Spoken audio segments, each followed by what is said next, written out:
नमस्कार दोस्तों, इस समय हमारी सेना के नए आर्मी चीफ 3 दिन के दौरे के लिए नेपाल गए हुए हैं और वहां पर नेपाल के राष्ट्रपति के द्वारा उन्हें नेपाली सेना के मानद जनरल रैंक की उपाधि से नवाजा गया।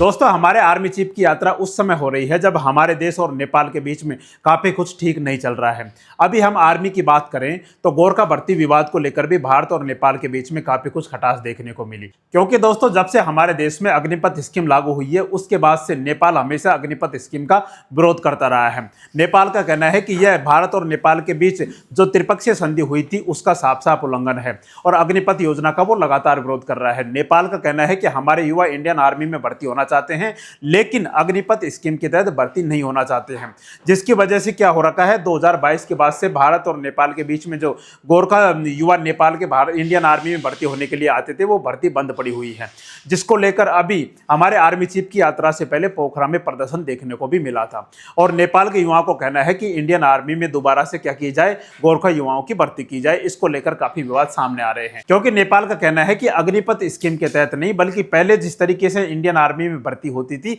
उसी तरीके से गोरखा युवाओं की भर्ती की जाए। लेकिन दोस्तों हमारे देश का कहना है कि हम नेपाल के युवाओं को भी अग्निपथ स्कीम के तहत ही भर्ती करेंगे, पहले की स्कीम के तहत भर्ती नहीं करेंगे, क्योंकि हमारे देश के युवाओं के ऊपर भी यही नियम लागू है और नेपाल के युवाओं के ऊपर भी यही नियम लागू होगा। हम दो अलग अलग देशों के लिए अलग अलग नियम नहीं बना सकते। इस तरीके से दोस्तों भारत और नेपाल के बीच में गोरखा भर्ती को लेकर पहले ही विवाद चल रहा है। अब दोस्तों हमारे आर्मी चीफ की जो नेपाल यात्रा हो रही है उसके तहत ये उम्मीद लगाई जा रही है कि इस समस्या का समाधान निकाल लिया जाएगा। दोस्तों दूसरी अगर हम बात करें तो भारत और नेपाल के बीच में केपी शर्मा ओली की सरकार से ही काफी खटास देखने को मिल रही है, क्योंकि केपी शर्मा ओली भारत विरोधी हो गए थे और वो चीन परस्त हो गए थे।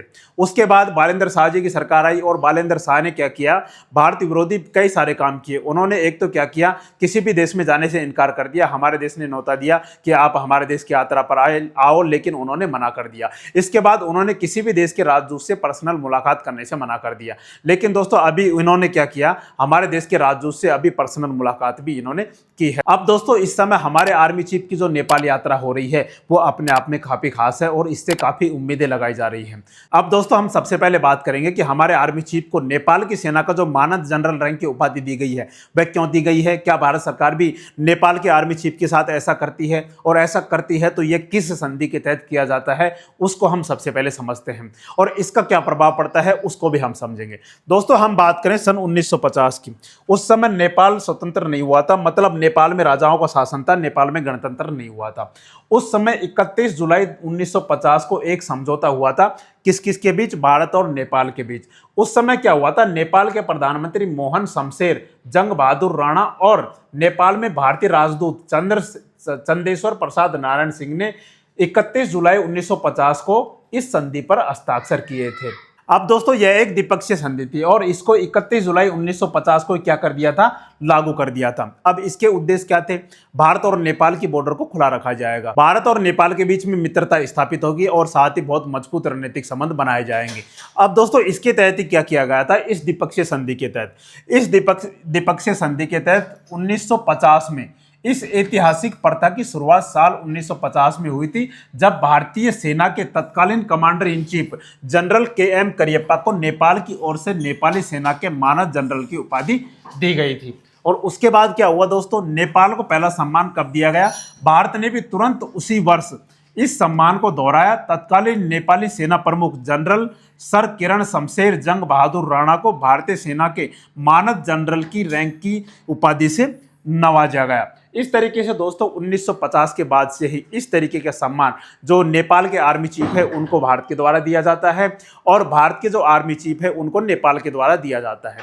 अब दोस्तों इसमें सोचने वाली बात क्या है कि क्या इस रैंक से फर्क पड़ता है? क्या भारत के आर्मी चीफ नेपाल की सेना के कमांडर बन जाते हैं? क्या नेपाल के आर्मी चीफ भारत की सेना के कमांडर बन जाते हैं? ऐसा बिल्कुल भी नहीं है। क्या उनको कुछ और अधिकार दिए जाते हैं? ऐसा बिल्कुल भी नहीं है। ये एक तरीके से सम्मान है जो नेपाल की सेना के द्वारा हमारे आर्मी चीफ को दिया जाता है और नेपाल के आर्मी चीफ को हमारी इंडियन आर्मी के द्वारा दिया जाता है। यह केवल एक सम्मान है, बाकी इसके पीछे कोई सत्य नहीं होती है। यह इसलिए दिया जाता है ताकि दोनों देशों की रणनीतिक और मित्रता संधि लगातार कायम बनी रहे और एक दूसरे के ऊपर परस्पर विश्वास बना रहे। अब दोस्तों हम बात करते हैं गोरखा भर्ती को लेकर हैं और अभी जो पोखरा में प्रदर्शन देखने को मिला, तो नेपाल के गोरखा युवा भी अभी चाहते हैं कि अग्निपथ स्कीम के तहत ही सही, हम अग्निपथ स्कीम के तहत भी भर्ती होना चाहते हैं, जिसकी वजह से इनकी आज पोखरा की भी यात्रा होने वाली है और पोखरा में जो रिटायर्ड गोरखा सैनिक है उनसे ये मुलाकात करेंगे और साथ ही गोरखा भर्ती को लेकर भी बातचीत करेंगे। और दोस्तों इसके अलावा अगर हम बात करें भारत और नेपाल के बीच में जो रक्षा सहयोग है उसको बढ़ाने के ऊपर भी विचार किया जाएगा। बाकी दोस्तों आपको क्या लगता है, इनकी यात्रा की वजह से भारत और नेपाल के रिश्तों के बीच में क्या फर्क पड़ेगा? एक बार कमेंट करके जरूर बताएं और हमारी जानकारी आपको अच्छी लगी हो तो हमारे चैनल को लाइक एवं सब्सक्राइब जरूर करें। जय हिंद, जय भारत।